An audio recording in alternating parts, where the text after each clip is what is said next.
Todd and Sonja, how you doing today? We're doing great, yeah.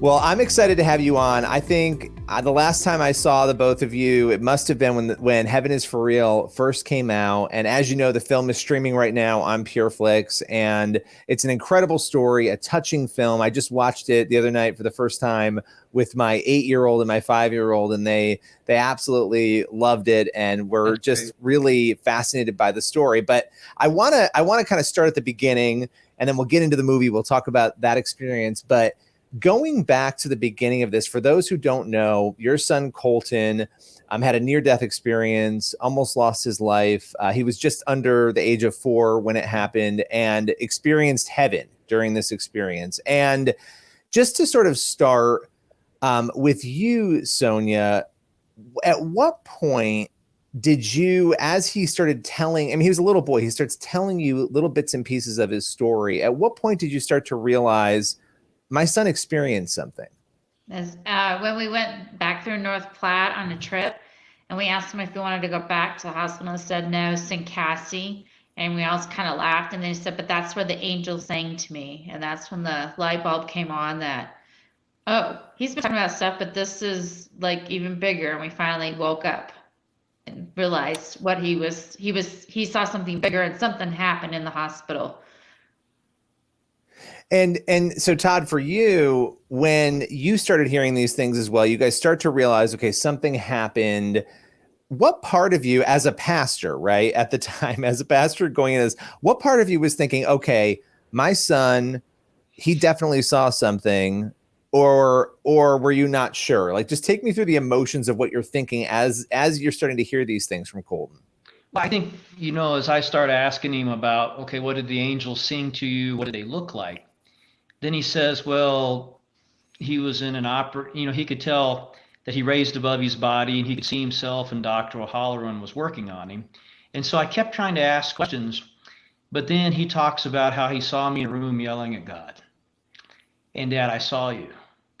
Now, I was in a room in a hospital. It was the pre-op room. I'd close the curtain, shut the door.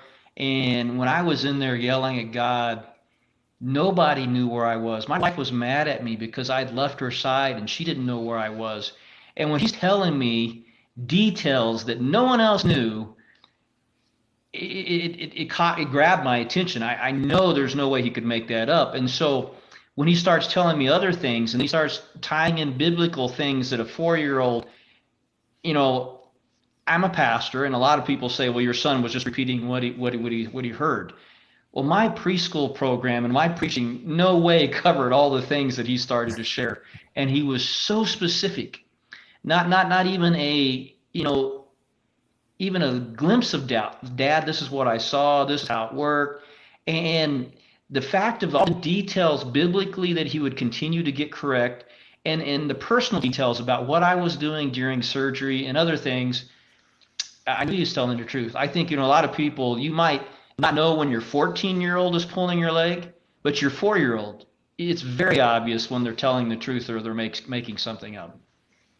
Well, especially when they're giving you, I mean, what's so interesting about your story is that there are a number of things, and I don't want to spoil all of them. They're covered in the book, Heaven is for Real, and also in the movie. But there are a number of things, you mentioned one of them just now, that he wouldn't have been able to know, that you were upset and yelling at God in this room, giving specific details because he was in the operating room. Yeah, exactly. He was not.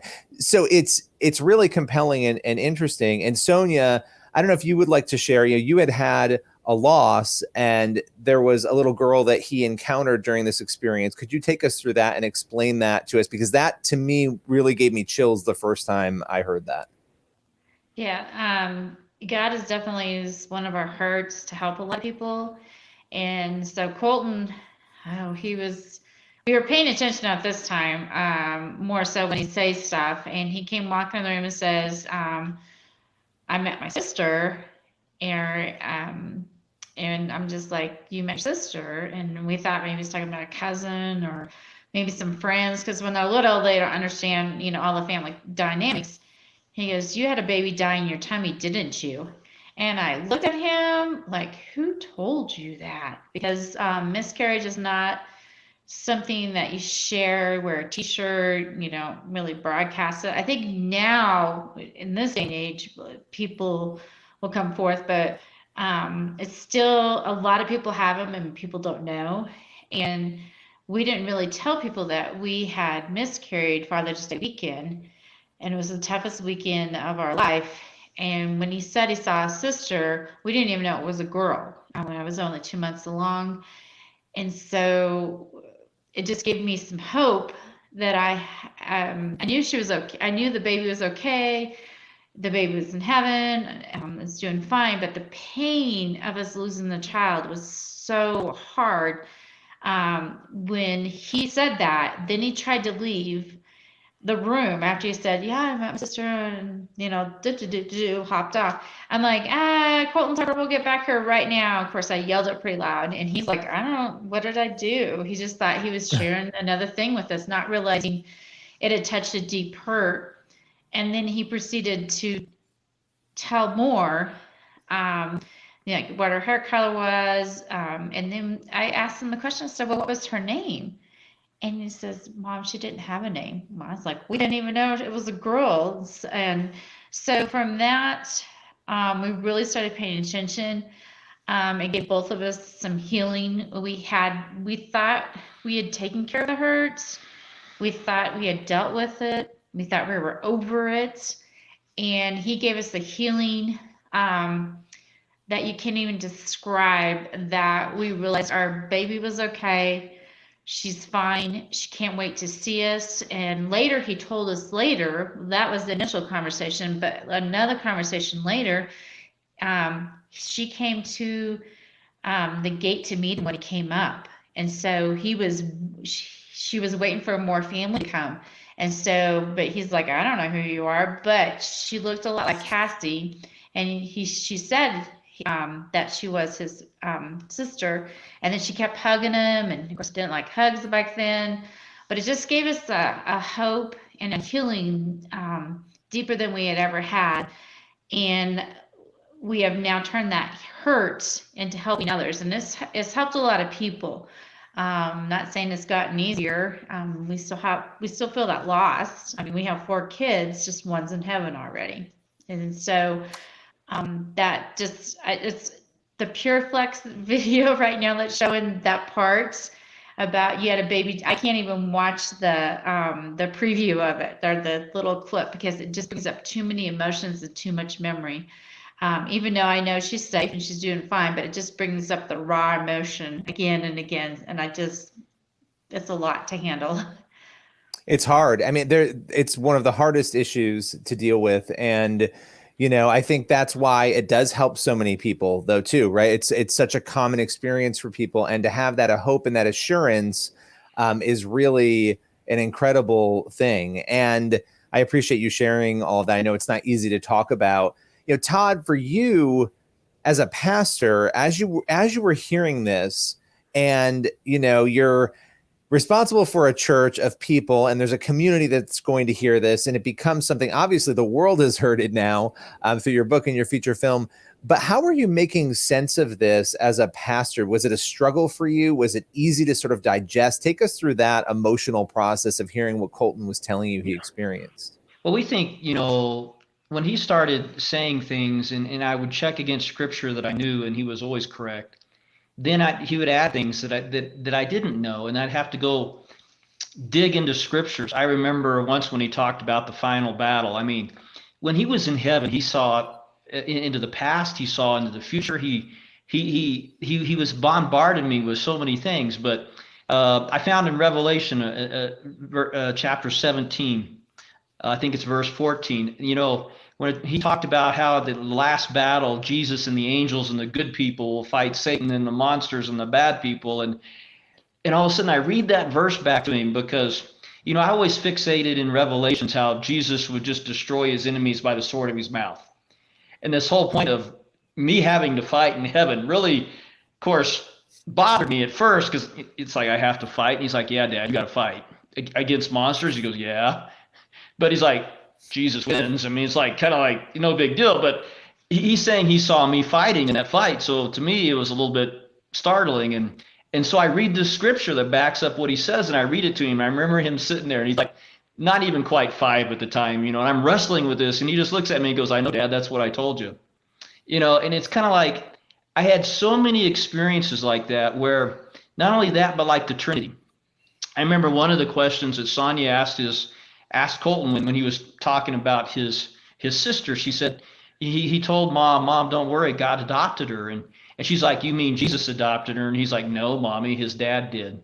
And so here's my little one explaining how the Trinity works to us in several different places. And I know a lot of adults that can't do that. Here the Holy Spirit does this, Jesus does this, and God did. I mean, and you're just kind of like, and he's like, Dad, God's 3 persons. And I'm like, yeah, I do know that one, but I don't think I know it as well as you do. And so, but when we would share, a lot of times I think in a small town, I think you have to understand small town dynamics. In a city, when someone dies, everyone goes on. You might have a few people show up to a funeral and not very many people there. But in a small town, church will be packed, businesses will be closed. Someone in the town passes away, you bet you're going to be using overflow space and everything because the church is going to be completely full for a funeral. And at those times, that's when people, unfortunately, in the world that we live in today, the only time we want to talk about heaven is at a funeral. And we've got to change that. We need to talk about it all the time. It says in the Bible we're supposed to focus on the things above, and yet we as pastors focus on the things down here. And we only talk about the things above at funerals, but funerals are such a big deal in a small town. That's when I would communicate and share and people would listen. And then there was also the things where I would have people in town come to us and say, you know what Colton said to me? And you're like, okay, what? We put in one story in the book about a babysitter that watched Colton one night. And we come home after going out for a date night, come back, and she's sitting there crying. And I'm like, uh-oh. And we're like, what happened? And she's like, Colton's been talking to me. I'm like, oh boy, okay, Sonja, this is your turn, And again, he had told her about his sister, and she knew he was telling the truth. And so there's so many stories like that I could share too. So when Colton would talk on his own, when we share at funerals, but I think probably the best telling thing about Colton, and I think the book and the movie, which people don't understand, is he grew up talking about heaven in school. So when the book came out and the movie came out, people were like, so he was, ridiculed by his peers, and not at all. His friends, and it's such a small town, he probably didn't have but maybe around 50 kids in his graduating class. They stood up for him. You would see them write posts. Colton's been sharing this with me since 1st grade, 2nd grade, or whatever. He's not making They anything. were backing up the story. They were saying he's been talking about it to his friends since he was. You can imagine now if Colton had been maybe a junior going into high school, things would have been a lot different. But here's a kindergartner walking into a kindergarten room. I've seen heaven, and all these other kindergartners like, you have? Tell us about it, And so many of his friends stood up for him when the book and movie came out because it was kind of old news to them. That's incredible. And that's a really interesting dynamic too, to have people saying, no, listen, because I want to talk about that after too. Obviously you have people who come and say this isn't true, and that's something you've dealt with the whole time. But before we get there, Sonja, you guys made a decision at some point to say, this is something that we're not only going to share with our community, our local community, but it's something that we're going to share with others. We're going to share it with the world. And, you wrote a book and you put the book out, and then obviously the movie. What was it that led you to make that decision to say, we want to share this broader? We didn't want to. We didn't want to, but when you say no to God, it doesn't work well. And so we try to follow God at the best of our ability. And we didn't write a book. We didn't write a book. We didn't want a movie. We wrestled, we prayed, we wrestled, and it's kind of like we put our fleece out, and God would say, "Okay, here it is. Here, yes, do it." We put it out again. Yes, do it. And it's like, God's like, how many times do we have to do this testing before you go, okay, we're going to do it? So obviously, eventually we listened and stopped arguing. because people will ask us how we were to come back to write the book or even get the movie offers. And we're like, God set it up because we were saying no. Yeah. And we said no the whole time. But after we did a couple events and just some of the stuff coming back from letters and emails coming back from stories that people were telling us about them, the impact the book was having on them, we knew it was making a difference. And anything we can do to spread the word, give people comfort, give people the hope of heaven, we were willing to do it. I don't know if we would, we've done a lot. And so God's really tested us once he said, yeah, we're going to put this movie out. But, you know, our book now, Heaven is For Real, is like 37 languages. And that's just 27, I think. It was 36 and then it moved to 37. Well, somewhere I remember, yeah. Well, I mean, it's a lot of languages. The kids' book, Germany Wow. will do anything we have. There's even an audio book. And it's just amazing. And then how that translates also into the other languages and other cultures. Because we would get letters in other languages, we would have someone to have to translate. What are they telling us? Is this a good thing, a bad thing? And so at first we were saying, no. And God says, let's go. Yeah, I think that's one of the biggest surprises people have, because people think that we wanted to put our story out there, and there's nothing further from the truth. I talked about it at funerals. We talked about it in our town, but I had complete strangers come to my door and say, God told us to tell you write a book. And I'm like, who are you? And wow, why do you have the right to tell me? You know, I'm like, what? And I'm busy. And so God really pushed us into all of these things. The movie especially, I was dead set against it. And both times, like what made you not want to do it? Sorry to interrupt, but what made you not want to do it? I couldn't trust them. I mean, when you think of Hollywood, you have to understand Almighty Dollar is their God, not God. I mean, we have two different worldviews. We serve two different gods, and I didn't want them to take something that was sacred to us and distort that and change it.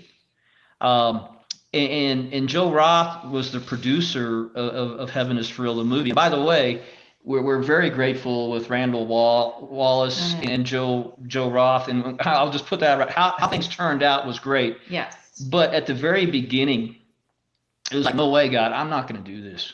And I remember my first conversation with Joe Roth. I asked him if he had any children, and he's like, yes. And I told him, I said, well, would you ever do anything that would ruin a relationship with one of your kids? And he's like, never. I said, well, Colton's only 12. He doesn't know how Hollywood works.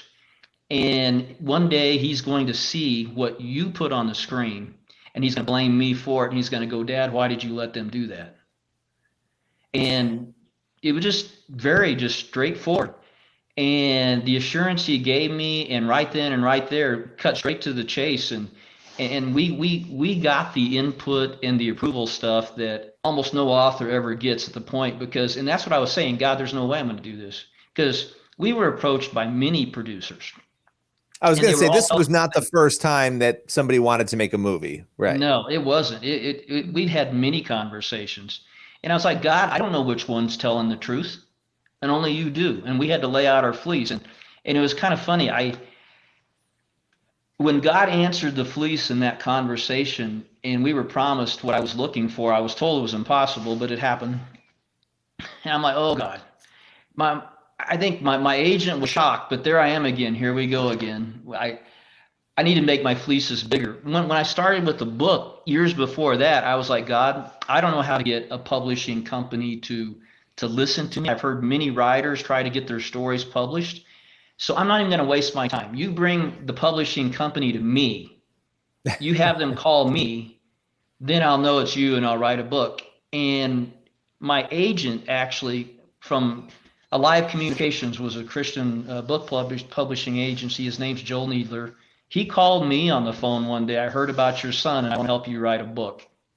And that's how it started, with us laying out our fleeces and us thinking that we were giving God an impossible task. And he every time just brought them right to us. That's incredible. No, that, and listen, I mean, this book and the movie have made a massive impact across the world, as you were saying. And I guess I would ask you this, and I've asked you this in the past, and I think it's an important conversation to have because you've always given a great response. If there are people who will say, you guys are making this up. You made it up for money. You've heard all of these things. Or if it's not that, it's this is not theologically correct, and so there's very, very stark opinions on this, right? How have you dealt, and I'd love to hear from both of you on this. Sonja, I guess I'll throw it to you first, but how have you guys dealt with those critiques?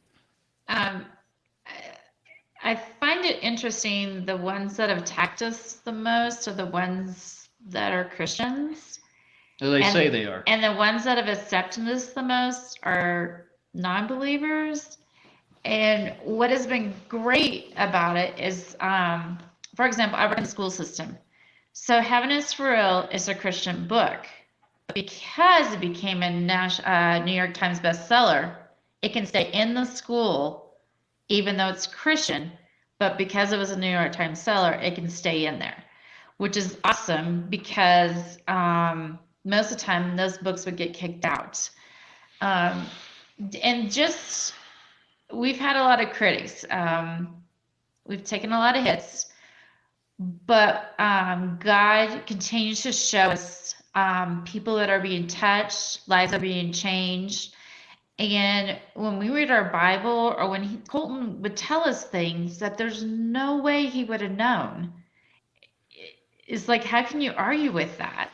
And we just had the confirmation, even with the picture, the Prince of Peace.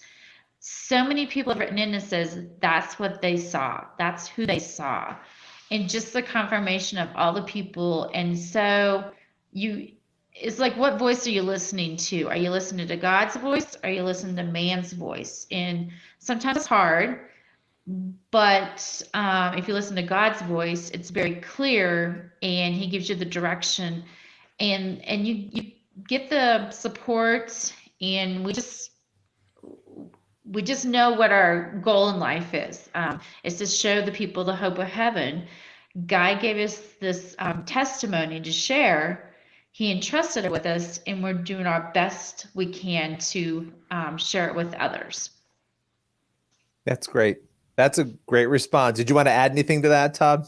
Well, I think, on two levels, for people that are skeptics, but maybe they're not Christians, I ask them, how many witnesses do you need before you will believe something happened? And they go, well, what do you mean? I go, well, what's your number? I said, I've been on Fox News, Today Show. I mean, we were on so many TV shows. When the movie came out, they made me do 300 interviews in 70 days. I mean, it was. Oh, we did 60 in one day. It was incredible, But I've asked people, what person from Imperial, Nebraska, my little town of 2,000 people, followed us around and said we made it up? They said nobody. I said, exactly. I have 2,000 witnesses that this happened. In a big city, you might not know who lives next door to you in your apartment building, but in my small town, you know who everyone, each house, who lived in what house, who was there. I mean, that country song, "Everyone Dies Famous in a Small Town," is absolutely true. Everybody knows everybody's business. I have 2,000 witnesses. There's no way you could make up a story like this and come from a place like Imperial and not get called out. And they go, oh, wow. But then to the spiritual doubters, there's one story in the Bible that resonates with me, and I think this is one story that most people don't think about. But you remember the man who was born blind, and Jesus heals him. Well, the Pharisees didn't like it because Jesus healed him on a Sabbath, so they pulled him in, and you probably know the story in John chapter 9. And the man's like, well, I know I was blind, but now I see. Well, they call in this man's parents. And they ask the parents, is this your son? And they're like, yeah, this is your son. Well, was he born blind? They're like, well, yeah. Well, how can he see? And at that point, because of the Pharisees, they knew they would be kicked out of the synagogue, so they abandoned their son. Think about this. Here's parents who all their son's life have prayed for their son, for God to do a miracle for their son. God does a miracle, and what do? They abandon God because of the Pharisees. Well, here, my son, I was praying for his life. I was yelling at God. God answered that miracle, and there's no way I was going to abandon my son. Well, as we round out to a close, because it's always wonderful talking to you both and getting to talk through the story. Sonja, I'll start with you on this question, and I want to ask both of you this, but how did Colton's experience change your faith? Well, I work with kids, so I think the childlike faith just solidified that more. And then also, this is not our forever home. This is our temporary home. We're just here for a short while. We don't get to choose when we go or how we go, but we get to choose where we go, and we need to make sure we know that. And that I can't wait to meet my other daughter, to meet his grandpa. I never met him, and just the wonderful reunions we're going to have in heaven.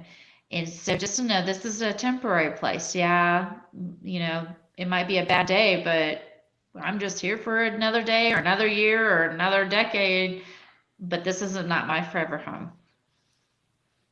And how about for you, Todd? What were the big changes, if any, that you experienced as a result of this? Well, I think the biggest one for me is when I pray, who do I see? And I think as a pastor, I love the Gospels. They're my favorite part of the Bible. But when you see Jesus in the Gospels, it's the emptied version. It says in Philippians, he emptied himself and became a man for 33 years. I think prayer is so underused in the church today because when people pray, they see someone who's maybe hanging on a cross. They don't see the King of Glory sitting in the throne of power. Matter of fact, I just did my devotions today, and Matthew 28 was the chapter. And in the verse I wrote down, all authority has been given to me on heaven and in earth. When I pray, I see Jesus sitting on his throne in heaven now. I see him in his full version, like Colton describes him, not just as a man. And talk about changing my trust in who he is, what I pray for, what I'm willing to risk. If he tells me to do it, I am praying to the King of Kings and Lord of Lords. And my viewpoint of Jesus has changed considerably because of my son's experience. That's fascinating, that dynamic of the emptied out version versus you think about Revelation, some of the other places, the descriptions of Jesus that are, yes, there you go. Yep. Yeah, that are very, very different. So that's incredible. Listen, thank you both so much. If people want to watch Heaven is for Real, they can stream it right now on Pure Flix. And if people want to know more about your ministry and to connect more with what you're doing, where can they go for that? heavenlive.org is our website, and we have copies of books there. If they'd like to have us come and speak, we'd love to hear from them. And we're also on Instagram, Twitter, and the Facebook.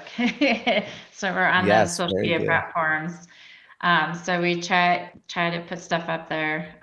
Not TikTok yet, though.